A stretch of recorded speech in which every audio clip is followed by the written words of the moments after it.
We good? Yeah, We sure? What are I we gonna think call so. this, by the way? Degenerate or not. So we've got to do 5, 4, 3, 2. Let us heads. We are back with another edition of Please Let Us Golf, the podcast. Tonight you got Goldy, you got Jule, and we're talking. How do we brought Jule in? What do we bring? Doing a one-on-one, calling all degenerates. So we're taking on golf betting 101. We just got off a big golf trip ourselves. And this is a big topic during the trip of, what are the best styles of bets when you have varying handicaps? What makes sense? The people you're with. Is this a week to week daily group? Is this a high roller, high money game? What are the options in there? What do we like? What do we not like? Maybe educate you a little bit on some pro tips and take it from there. So, Jewel, before we jump into this thing. We've been kicking off this range session, our own little warm up, get our vocals going, get a little juices flowing. So, how did you interact with golf the last week? Well, first, let me just say how natural that's become for you. Nice introduction.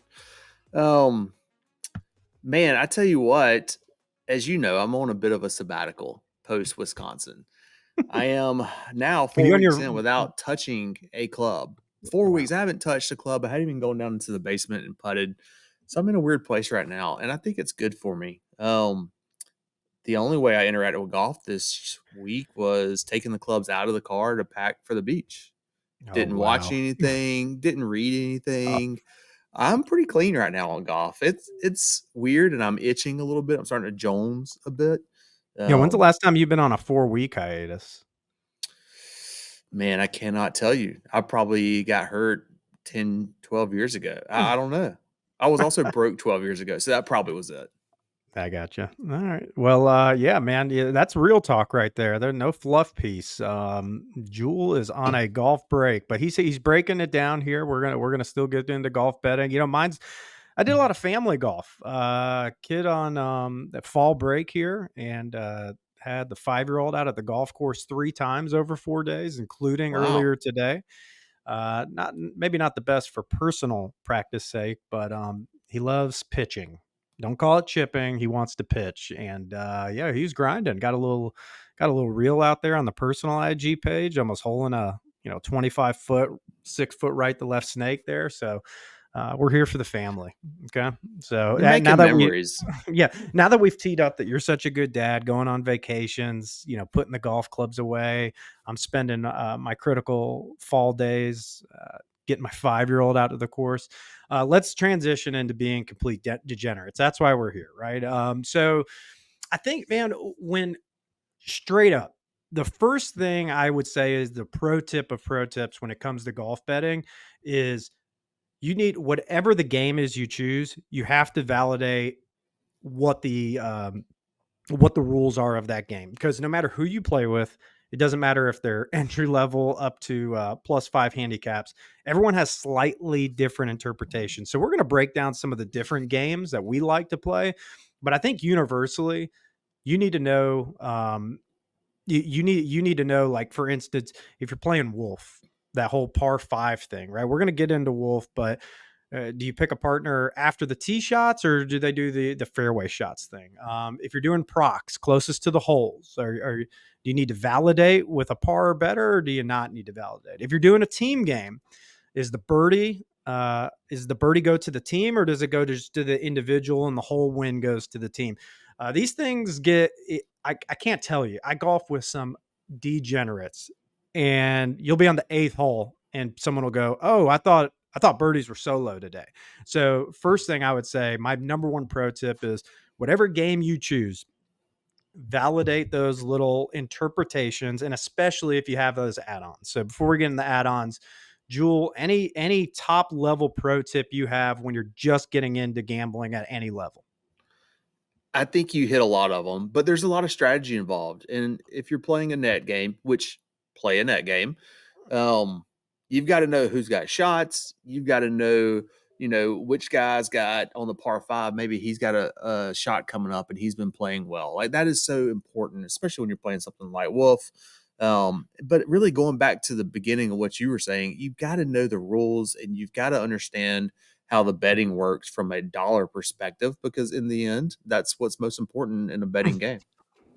And that shock factor when someone asks for a bet update and they're like, "Oh, I'm down $50," and you see the body language and it's uncomfortable. So it's kind of where I was trying to go with it too, of know your group, right? So like if everyone's within a shot or two of each other, it gives you more options of what to play.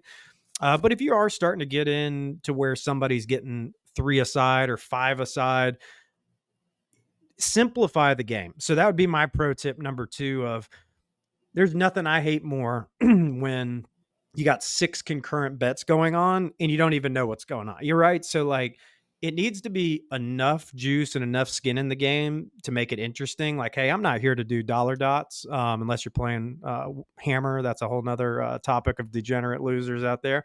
But also like you're probably playing with people you like, right? So, if somebody's going to lose 20, 30, $40, like that's in the realm of appropriateness. Usually if the bet is a good bet, usually it's a wash 50% of the time, right? Yeah, But absolutely.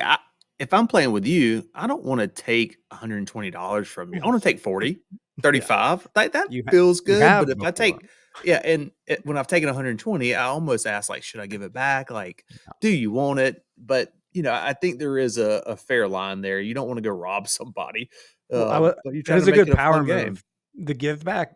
So some guys I play with here locally that it's only a golf relationship, not like anything outside of golf. They bet pretty big, but still for me, even with that, I'm not comfortable taking 3+ figures off of somebody in a friendly like Wednesday afternoon game.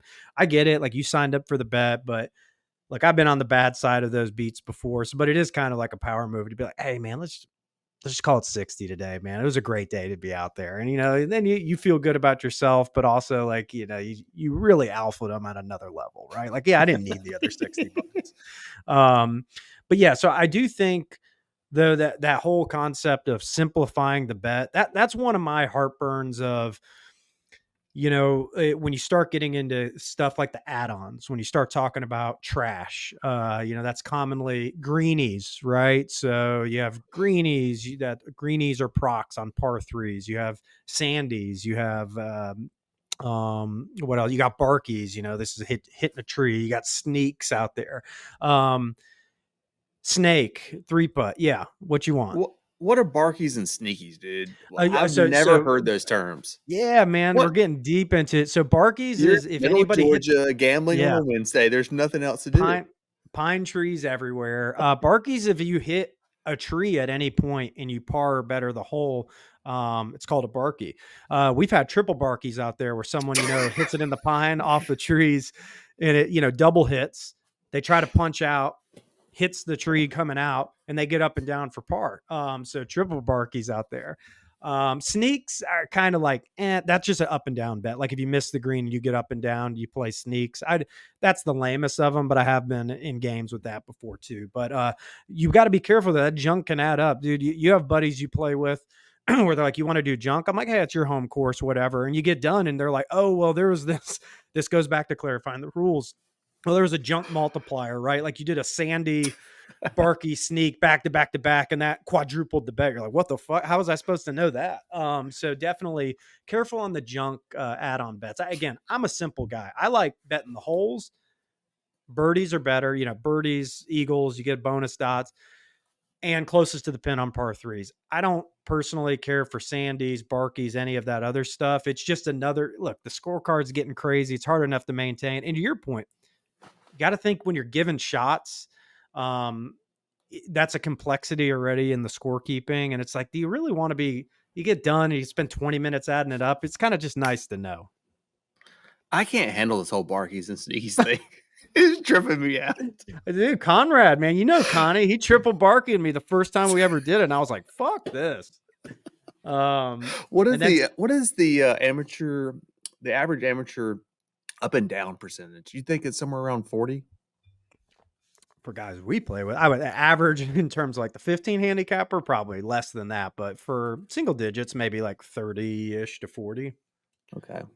For men of our caliber, I mean, we're pushing in the 50s at least. But One more thing on the common add-ons, the snake bet. This is actually a good bet if you're trying to improve your golf game.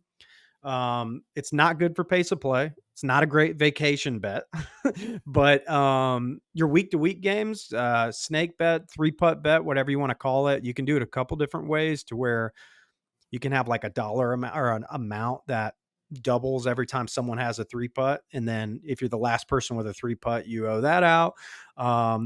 Or the snake can follow that person, whoever has the last 3-putt, and you just have a set dollar amount of, hey, everyone's throwing $10 into snake. But it does make all of a sudden those 2-foot slap away gimmies all of a sudden a little tense. If You ever you've get got into the snake? time, Yeah. it's a fun game, and it also is really nice for a pretty large size variance within handicaps within the Mm-hmm. group. You've got a +2 and a 20 playing together. Like it kind of gets everybody engaged and Yeah. into a It's bet. So I think it's pretty and it cool. I enjoy it if I'm playing with folks that are fast. Oh yeah. And it's one of those things where you kind of block your approach, and you might have 35 feet and you don't know if you're on the fringe or not. And you're like hoping you miss the green. So it's you don't get the 3-putt potential out of it. So yeah, so those are some of the add-ons. And we talked about the clarifications, right? I think some of the big clarifications are one tie, all tie. So if you're doing a multi bet, like if there's three is always an awkward number. But let's say you're doing a 3-way bet or something, 3 guys going out to play, 3 girls going out to play. If anybody ties on a hole, one tie, all tie, the bet is washed. You need to clarify that. The rollover. So if you're doing some kind of match play, is there a rollover on a hole by hole bet or not? I don't like the rollover. That's just me, but most games don't really need it.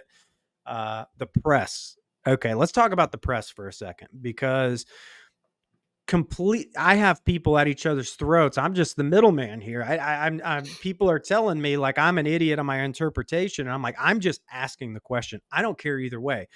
But there are two distinct different kinds of presses. There is a time where if you press in the match, that hole is pressed.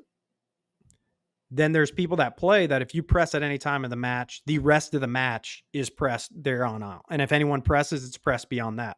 And I'll tell you this, I've been playing golf a long time with a lot of people that like to bet money, and it's a 50% split. And the people who are on one side look at you like you're crazy when you bring up like, hey, just for clarification, is that press for this hole or is that press for the rest of the match? Jewel, where are you at on that? Interesting. I had no idea there was two ways of looking at it. So I've what was the always way you were? played if you press, the rest of the match is pressed. And part of the reason I like that is because, man, really fucking think about pressing. Like it is Yeah. something you're about to push this button. We ain't going back. We got 16 more holes. So I've always played it that way. And that's why you were allowed a certain amount of presses per round. Some don't have an end date on presses, but I've always played it by that rule. So let's peel that back. So press too, like it's good to understand. Is there a cap on presses? You don't want to get into these games with these guys that'll unlimited press you just to get to the 18th hole, and you're playing 100 and 100, and it's just you want some reward for the golf you've played that day, and not just to reward the chaser who doesn't give a shit and is going to put it all on the line on the 18th hole. So you probably need to figure out, is it a press aside? Is it a press around? Whatever that looks like. Also, what's the min press? Usually here locally, it's if you're down 3 or more, you can press, or if any time on the back 9, if you're down, you can press. That way, we've just had it. Some guys like to bet big, and it's the first hole, and they lose one, and they're like, "Oh, I'm pressing," just to force you into a 10 and 10 bet or a 20 and 20 bet, whatever it might be. So yeah, definitely just have those ground rules, protect yourself, and make sure, again, what's the point of golf betting? It's supposed to add a little juice to it. It shouldn't like destroy a relationship or destroy your day. But it does give you some accountability. I've tried to tell some buddies here locally that don't like to bet. Like I get it. Like you don't want to go waste your money, but hey man, like you're out there for 5 hours, bet on yourself. As long as the bet's fair, like challenge yourself to be better. And it helps you kind of stay in it a little bit. When you don't got it all, it's like, okay, well, I can't just completely mail it in.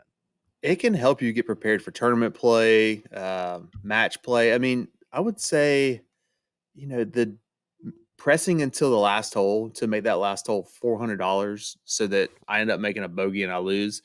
That I've never enjoyed that strategy. And I think it's a little bit about, you and I are golfers who enjoy a little juice from betting. There's a Mm-hmm. lot of folks out there that just enjoy betting, and that's one of the reasons why they play golf, because you can Right. bet on everything. Oh yeah. I don't know. I kind of see betting with golf as like, you're having a few drinks, maybe you smoke a little pot. It's Mm. additive. Oh, The look, the I degenerates that are don't, pressing but on I 18 and hammering, it's yeah. drinking and then adding the cocaine, No, yeah, oh yeah. That throw it on the fire, man. Yeah, so I want to continue to peel that part back too. It's the idea of, yeah, there's people out there that love to gamble and thrill and they golf because it allows them to do that. And then there's golfers that like a little bit of added juice. So I want to talk specifically for a second when you're going on a golf trip. I think I hit on early pretty hard that my opinion is like simplify the games. We ran into this in Wisconsin to where you start getting like you got the 8 handicap, the 5 handicap or 4 handicap and the 0 and the +1, and then you start giving shots, and then you're in the middle of day 2 and you're walking and like somebody's not playing good and then they check out for a minute and then you do a score check in. It just starts team games. That was my long way of saying when you're on a golf trip, do team games. Don't solo it. Now, exception would be if you got like a short course, if you got like a par 3 course or something, go do solo closest to the pins, do a different challenge every single hole, whatever you want to do. But if you're playing regulation, normal golf, um, pick a partner, roll with that partner for the round. That way it keeps it light, keeps it fun. Usually nobody gets on that bad of a beat when you have a partner. And I think it's more fun that way. It makes it more communal. It just, no matter what you are or who you are, like we're fairly down to earth, fairly normal. But the second solo bets came in, it just started getting like a little unnecessarily heated. People doing checks, or that 2-footer. Oh, that was good, but that wasn't good. Like it just happens rapidly. So on the big games, just stick with the big trips. Stick with the team games, man. I agree. Like Nassau's fun, 666, whatever, but truly just go in, especially for a fun trip like that. Just do 4-ball, man. 5 and 5, 10 and 10, play hole, play the birdies, no roll or carryover holes. I love that game because it's so simple Yep. and you can really go out there and really shove it to some people. Oh You and yeah. I were playing, or actually Adam and I were playing you and Aaron at Los Angeles, and we double birdied the first hole. And we're like, all right, boys. And then which y'all which I press. did. Which I did press because I was down 3 with a double birdie and a hole loss. So I pressed after the first hole.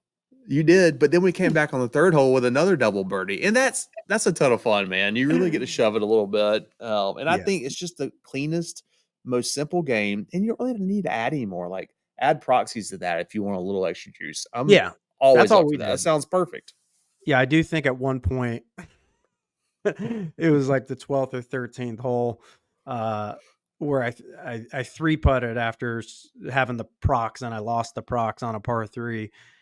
And Aaron was like, "What's the bet at?" And I don't remember. We were down like 30 dots or something. That hey, but we grinded to a reasonable loss after that. But yeah, you got to be careful. But that's a good segue into dots, right? I don't know the formal title most people call it by, but it's the most common game we play. Is just regular match play. It's dots. You might hear it called 2 and 2, 5 and 5, 10 and 10. All it is a hole by hole bet. No rolling over, and it's just if you win the hole. So we'll play 5 and 5. So if you win the hole, it's $5. If you get a birdie, it's a bonus $5.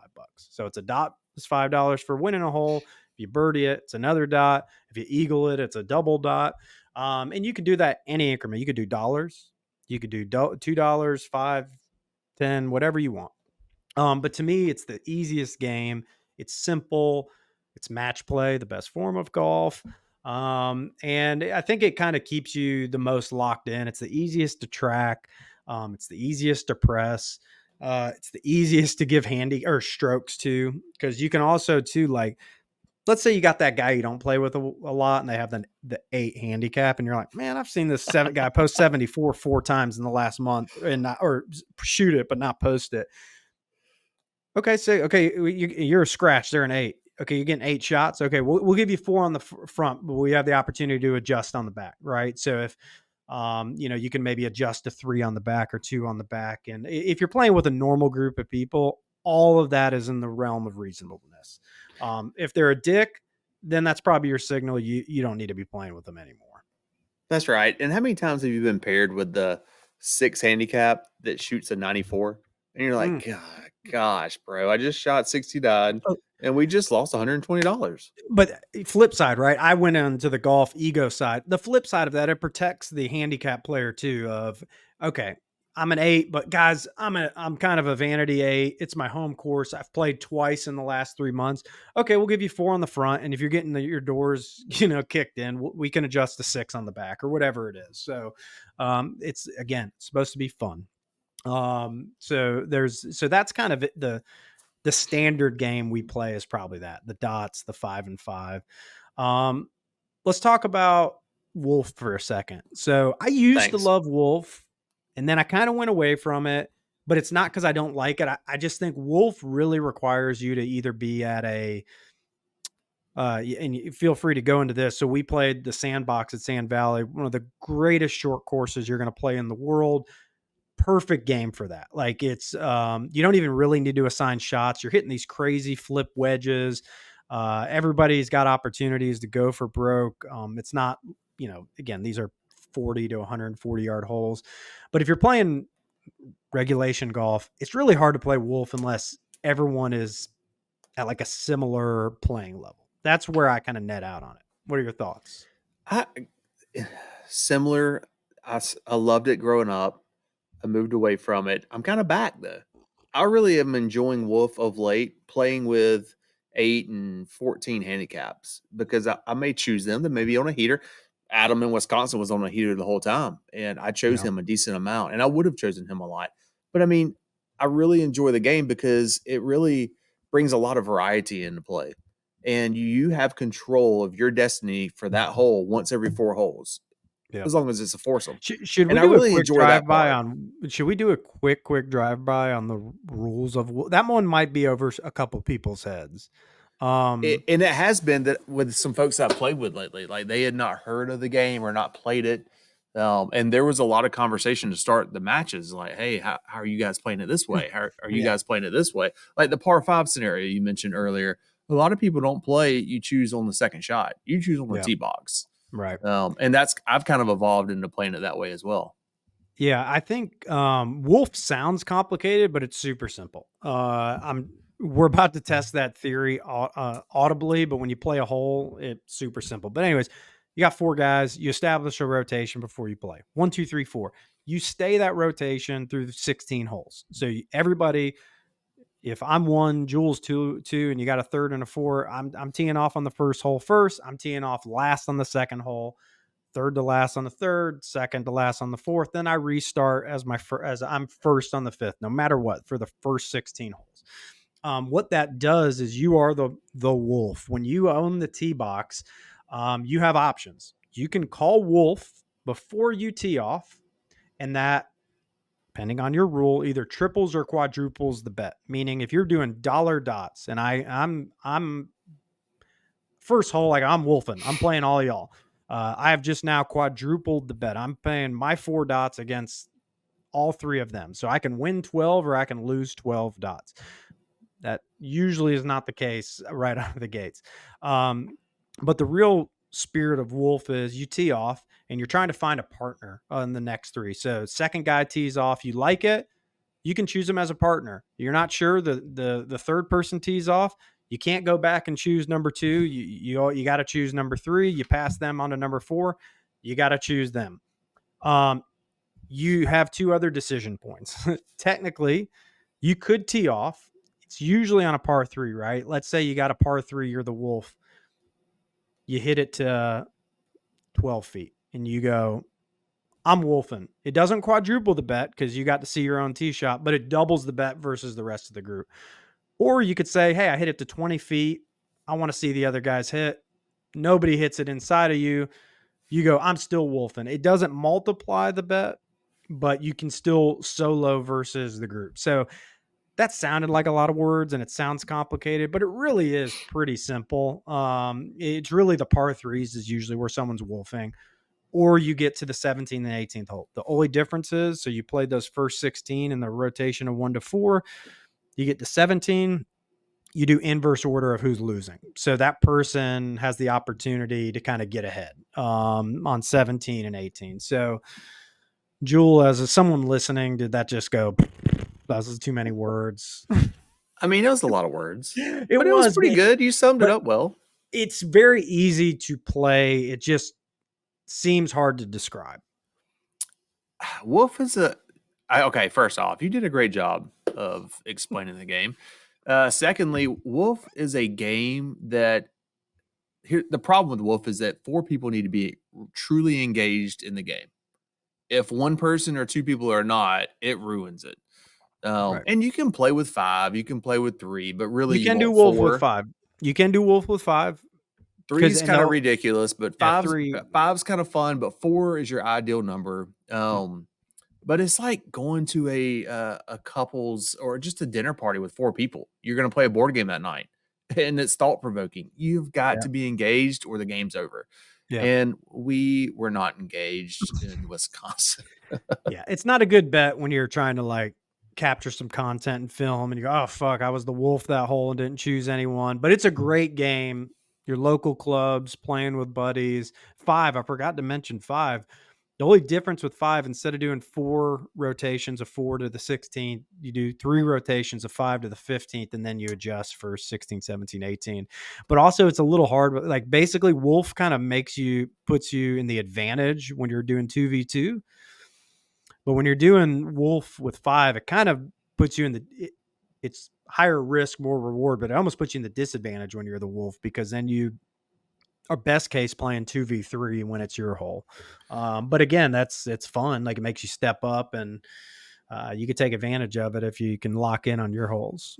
So I played it with 5 recently out in Mhm. Austin. It was interesting, and I actually was lagging going into number 16. And so I was the predetermined wolf, and I wolfed on a par 3 before I hit and won the hole. So that was a pretty big win. The odds are That's really nice when you win 1v4 in a triple wolf. Yeah, dude. You quadrupled the bet versus 4 people, so 16x'd it. So whatever your dollar amount was times 16, that's pretty sick. Yeah, needless to say, I wasn't the wolf on 17. That's the best. So I have the inverse story. I was saving this. I was going to ask you what's your like best bad beat. Mine is in a wolf game. I was playing 5-man wolf. I was on the 18th hole and I was down pretty significantly, like probably, luckily they were only doing like a $2 dot bet, but I was probably down 60, $70 to everyone. And I was just pissed. And this ain't a good idea. 18th hole at my club. This is back before some tree removal was a beast. And I wolfed before. It was 460 yard par 4, probably not the best hole to wolf on. And I was playing fairly bad. Everybody hit a dog shit tee shot, right? I piped one. I wolfed before I pipe it. Everyone hits a dog shit tee shot. Everyone hits their approach shots. I hit it to about 12 feet. Nobody comes close to hitting the green. So I'm like, okay, at worst, I'm pushing the hole, but I have a chance to birdie this. Not only do it, I quad the bet. I double the bet if I make the birdie. So it's 8xing. I was like, I went from down $70 to probably winning $150 if, this putt goes in. Everybody hits the 3 of the 4 guys I'm playing against hits their approach shots. Nobody's near like holding out for birdie, right? No one's even got a good look at par. This fucking dude who like topped his approach shot about 60 yards left of the green into the rough was the 4th one to hit. Hits an absolute laser. Like I'm talking, it's going 100 yards over the green. Never seen it in my life. Swear to God, I got 4 witnesses out there. Hits the middle of the flag stick going 130 ball speed and drops straight into the hole. Like hits the middle of the stick and drops straight down into the hole 4.5 feet for a birdie. And I said, like I wasn't even mad. I was just like, this is golf gods. The world hates me. I'm the worst human that exists. And he felt good about it. He was like literally talking like, I got you, Goldy. And I was like, you didn't get, dude, this shit was fucking 60 yards out of bounds. And humble brag, I fucking made the putt to have the hole to just lose $70. But it was definitely the worst bet thing that has ever happened to me by a mile. Oh, because Crazy. it would have been a sneaky too. It would have been. I would have been.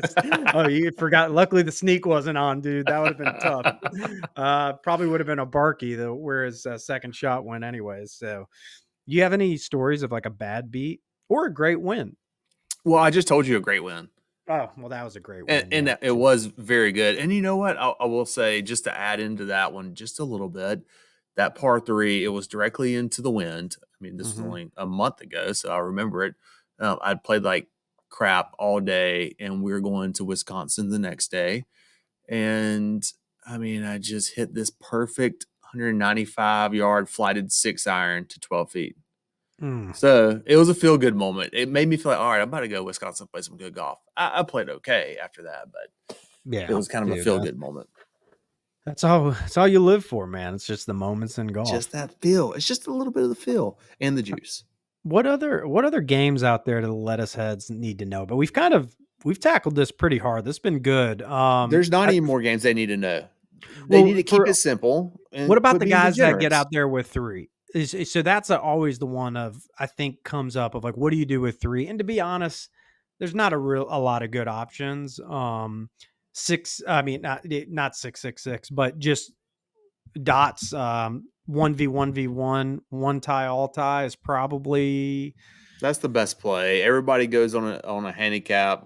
You use net scoring and birdies win a dot. Maybe do some sandies and a greenie. You kind of got to add a few things in there for three.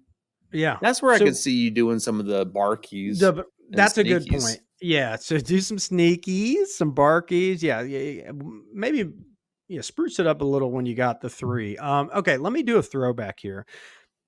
When I was growing up, when I heard my dad's groups talk about golf, I heard about the Nassau all the time.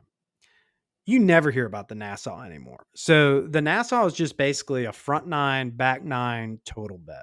It's just it's you set a dollar amount.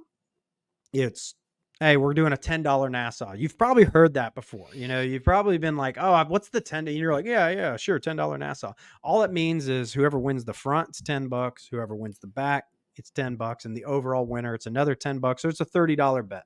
But you can again assign any dollar amount you want. The only thing I'll say about the Nassau is a lot of guys still do it via match play. Right. But the only times I've signed up for Nassau, I was like, I'll stroke play bet somebody in a Nassau. You want to do it? I'll do a $20, $30 Nassau. And it's not going to be a fun round because we're playing stroke metal play at that point. I'm not going to match play. If I'm going to match play, you don't want to be able to press and do all that kind of stuff organically on a hole by hole basis. We're doing the Nassau, man. It's going to be stroke play, and that means no double bogey pickup. So if you quad it, sucks, but that's it. So try harder on the back. When's the last time you've been in a Nassau? Not long ago. Athens Country Club, I feel like, is known for Nassau. Hmm. Only time I've ever played it is there. I think it's They do stroke or match play? We did stroke. Okay. And I think it is a very boring game.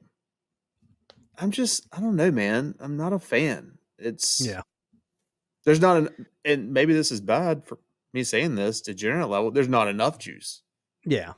It's juiceless. It's very, look, metal play is just juiceless in general. Metal play, It okay, is, just for man. it's just a fancy word for stroke play. When you bet, you need to be rewarded for winning a hole, match play. Mhm. You need to be rewarded for making a birdie. You need Yeah. to be rewarded for double birdieing. I mean, Yeah. not having those two things right there in play Yeah. is a mistake when you're betting. Yeah. The double birdie in a team game is, It feels so good. I know. And you just It's a get real that. fuck you moment, but I Yeah. love you moment. You know what I mean? Like, hey, Yeah. fuck you. Yeah. We just Yeah. But I only did it because I love you. yeah. Well, at least we did that throwback on the NASA. I'm trying to I mean, there's a bunch of weird shit out there, but at that point, when you start talking bingo, bango, bongo, like, okay, get the fuck out of here. That's I not, used to play that when I was a kid. yeah, dude. I don't remember the rules, and I don't think I want to. But I tell you what, your Now, father-in-law was a big fan of it. well, I won't say him to fuck off. He's the best, but so I will say maybe a couple add-ons too. I didn't. when you're assigning teams, so whatever game you play, like let's say you're just doing the normal match play dots, 2 and 2, 5 and 5, 10 and 10. If you're doing, you could do cart v cart. You can flip, you could decide, hey, I'm with partners with Joe and Bob this round are partners. You can flip a T. You can do cart v cart. Some people do left right. So the partners are determined by whose 2 shots are furthest left, whose 2 tee shots are furthest right. Alternating holes. There's a lot of things you could do. My only thing with that is it's just another, like I play with guys like, let's do left, right. I'm like, man, it's just another thing when I'm in the fairway. I got to remember, oh, we're left. It's whatever. I just give me a partner and let me roll with my partner for the day. God, that is some non-committal bullshit. Just grow up. I think Pick a game, pick a partner, and go play. I'm in a degenerate cesspool down here of I'm the normal one, and these guys they're just bored. They're trying to shake things up with stickies and barkies and left and right. Yeah, I thought you were going to say left and right meant if you're left-handed, you're on the team. Yeah, if there's any lefties here today, you got to play together. 4v0. Yeah. So I guess I hate that we saved this for last. It's a game I don't play, and we've kind of referenced it in the prologue a little bit during Hammer. I know it's a popular game amongst, like, you hear Justin Thomas and Jordan Spieth. I heard a Jason Day story like a couple months ago of, oh yeah, man, we're the 17th hole and they called Hammer. He doesn't sound anything like that. Yeah, but I hit it to 6 feet and he hit it, and it was, my buddy owed me $1,000, and I'm like, hey, Hammer's fucking insane. I don't even know how much. It's just basically like unlimited pressing at any second of the match. Like you could just roll and re-roll the hammer back and forth, right? Which is the hammer to where, like, you and I are playing and I hit a great drive and let's just say you top it. My hammer. Like you can do that inner hole. Yeah. And you can, like, and let's say it happens all the time. Like, let's say I hit it in the trees and you hit a good one and you hammer it. And so I own the hammer now. And let's say I hit a hero shot to 15 feet and I hammer you, and then you hit one to 8 feet and you hammer. Now the putt's out. So people start this bet at like 50 cents. And by the time they're done with the round, it's $100 hammer plus. You know what I mean? It's just like again, it's honestly like a rich man's game. Like truly, you have to be a straight up fucking, you better be loaded or you're a loser to play it. Hold on a second. So go back to the scenario we were in where I hit a wonderful drive. You hit it in the woods and I hammered you. You're holding the hammer per se. And let's say you don't hit a good shot. What happens? The bet is just on where it's at. So like it's been multiplied once, but I have at any time, let's say then you hit it to whatever, I don't know, 30 feet and I hit it to 30 feet. At any point you can just continue once I own it that I can press the bet basically. So let's say I made a miracle 40 footer and you had 20 feet and I'm like, oh, hammer. You know what I mean? Like it could just basically unlimited roll and re-roll and press and repress. It's just kind of, again, that you're really searching for something if you're getting into that level. But agreed. Well, it makes sense that some of the pro guys play it. Yeah, I mean, they play golf every day. They've got to find something different. Yeah.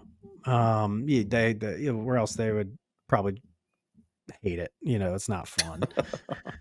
We're not going out there and playing bingo, bango, bongo. I promise you that. Why not?